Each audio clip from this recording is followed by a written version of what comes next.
Hello VTC10, I'm Sarah Bladen with WWF, the Global Conservation Organisation. Please join the Earth Hour event on Saturday the 31st of March at 8:30 p.m. Turn off your lights for an hour and help save the planet. It needs you.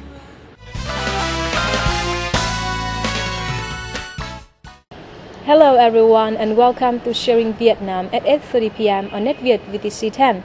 Tomorrow, Earth Hour 2012 when happens.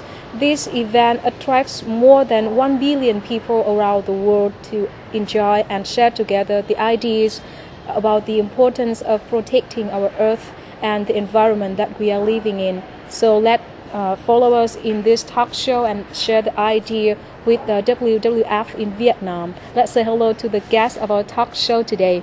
Hello, Mr. Sarah Bladen, and thank you so much for taking your time and joining our talk show today. Thank you. So what are the most wonderful things for you when you work here in Vietnam? I think Vietnam is a fascinating country. There are many different cultures, many different environments, from the steamy Mekong Delta through to the mountainous areas in the north. It's a country of extraordinary diversity, and so for me that is something very special. In terms of my role with WWF, we have a fantastic team that is incredibly dedicated to this important mission of building a future in which people and nature thrive together in harmony. So I'm fascinated by the fast pace of change we also see, particularly in the urban centres, and the extraordinary dynamism of the youth population and how youth is very much getting involved in conservation issues and has the potential to really create a great campaign and effect within the country. What about the family of WWF in Vietnam, the people and also the green environment that you have here, and we are talking directly here? Yes, I feel fortunate that we're situated in an office that has a small garden around it, and so we can get outside and enjoy the sound of birds and the greenness in the garden and appreciate that. WWF Vietnam staff are extremely skilled and dedicated to the mission, but also, and I think this is common to many Vietnamese people, extremely generous, and I have been welcomed so warmly by the staff. I have experienced amazing culinary delights, and I find it's like a family, not just a job. WWF is an organization to work mainly to protect the nature on Earth. So working in Vietnam for that time, so what are your comments on the nature of Vietnam? Well, Vietnam is blessed with extraordinary biodiversity, so that's important landscapes, places where there is fantastic nature, forests, wetlands and so forth, and amazing wildlife. So Vietnam is home to endemic species like the saola, which is a type of wild antelope and was only discovered to science 20 years ago. So this is an extremely rare and elusive animal. There are many other species, but sadly Vietnam is also losing many species, and last year WWF confirmed the extinction of the Javan rhino in Vietnam, which is a tragic loss for the country and for this important species. So there is much to be protected and valued in Vietnam. The wildlife, the nature that Vietnam has is so important for people and their livelihoods and their health, and it's important that we do all we can to protect it. So what kind of activity that WWF do in Vietnam that attract you the most?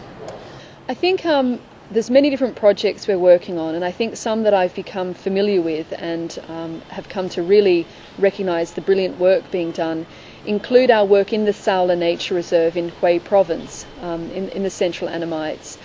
And this is an area of great beauty, important forests and species found within there, and important to the communities that are around the national park. We also do fantastic work with corporates through our Green Office program, so really looking at how we can reduce the footprint of business on the environment, how we can transform them to more sustainable business practices. What about the event that we mentioned early in this program, Earth Hour 2012? It's really an open source campaign, so it's really encouraged for all communities, all different actors to take ownership in this. And we see that very strongly in Vietnam. We're fortunate that the Ministry of Natural Resources and Environment and the Ministry of Trade and Industry have embraced Earth Hour since its start, and this year it is supported by these ministries and organised by the Ministry of Trade and Industry, as well as engaging celebrities and corporates and others. But we really see an extraordinary commitment from the government in Vietnam to this important campaign.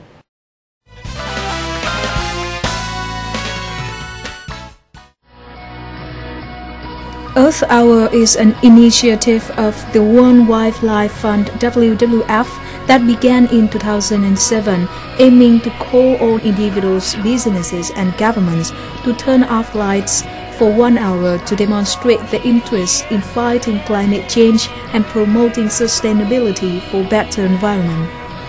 Last year, 2011, 128 nations around the world volunteered to become involved in this program. In Vietnam, there were an increasing number of provinces and cities taking part in Earth Hour in the recent years.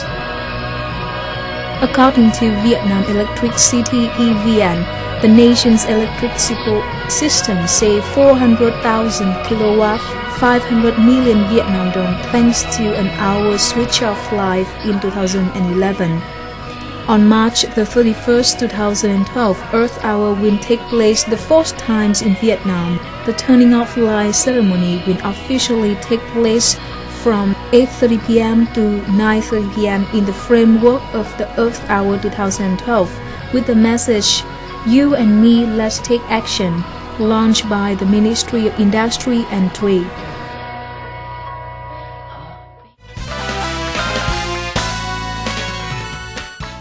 Vietnam started to organize Earth Hour since 2009, and every year Vietnam try to organize in bigger and bigger and attract more people to involve in this activity. So what do you think about this? Well, this is fantastic. So each year we break records, and in fact this year there's going to be more than 40 provinces across Vietnam that will be involved in Earth Hour. So that's an increase on more than 30 last year. So each year we see a growing amount of enthusiasm from youth to schools to volunteers to government and business to really seize this opportunity to celebrate, as I say, our commitment to sustainability, our commitment to reducing our footprint on the planet and protect the nature that we have. So we're really inspired by the way different groups have taken this up. A grassroots organisation, 350 that's based in Ho Chi Minh, is also organising activity in Ho Chi Minh. So we see many different groups embracing it and building their own campaign through it. Different from other Earth Hour in last year and many years ago. In 2011, Earth Hour took the responsibility mainly by the Vietnamese partners. Right. So what do you think about the proactivity of the Vietnamese partner in this year? I mean, I think it's something we're very excited by. I think we believe that only campaigns that will affect real change, that will really deliver the scale of change needed and engage as many constituencies as possible, need to have local ownership. So while this is a global platform and campaign, it's fundamental that it is embraced by those communities in the country, whether it's through government support, corporates or individuals. And that for us makes it a powerful campaign because everyone feels they have a role to play in saving nature and saving the planet. So a lot of young Vietnamese people, as you have just mentioned, students, the children at the school, they are attracted by Earth Hour and really dedicated to this activity. So from this response to Earth Hour, what can you assess about them? Well, I think it's something that we're, again, so thrilled with, is that it's also become very popular with young people. And we have either anecdotal experiences where we have really young students who will write to our office in Vietnam and just want to find out what they can do at their school or what they could do with their family at home. So we've got individuals who are wanting to really become champions for this campaign and want to know ways that they can make a difference. We also have businesses that are targeted at the youth sector, like Boo, the clothing apparel business that's a partner this year, and they've got a t-shirt design competition, and that's fantastic. You've got the creative industries, and that attracts, creative young people to make this campaign something that really resonates with them.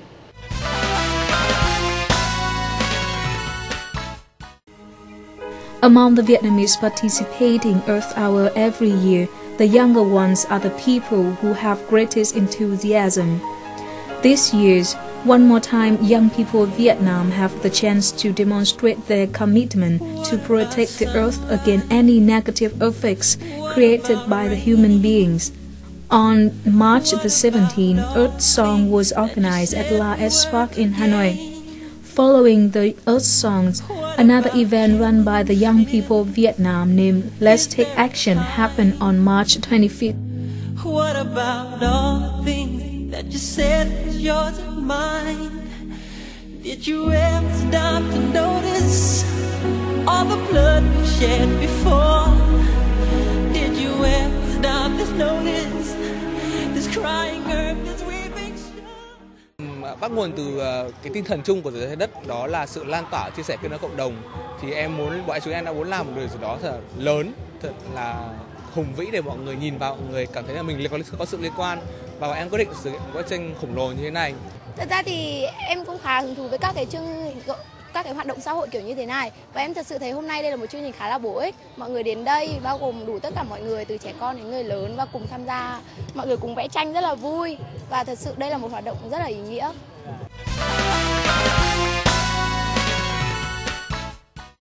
So after 3 times organized in Vietnam, what do you think about the specialty that Vietnam, as one country in the world that took part in this event, create to Earth Hour? I think what's really special in Vietnam is, if I'm correct, this is the largest environment movement that this country has seen, and the largest in terms of mobilizing support from so many different groups. Many campaigns only reach a particular segment of society. I think we've seen demonstrated that this appeals to children through to elderly, and from business through to government. So I think that makes it really very special in Vietnam, and it speaks to how special it is globally in terms of how it reaches so many people. A little bit personal, but maybe the TV viewer will be curious. What will you do on 8:30 p.m. to 9:30 p.m. on March the 31st? Well, I will be certainly taking part in the Lights Off activity, and many of my colleagues here will also be taking part in the events that the ministry is organising in Hanoi. So if you're in Hanoi, you can head down to the Opera House, where there will be an event for the Lights Off.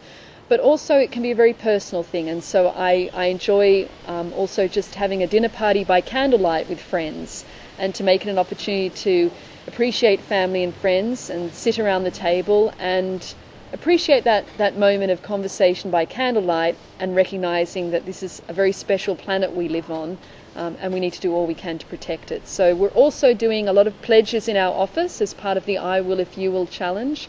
We have our country director committed to taking public transport for a period of time, which is challenging in Hanoi. We have people riding to work, we have people reducing waste, we have people doing more recycling. So everyone has really taken on their own personal challenge to commit to saving the planet.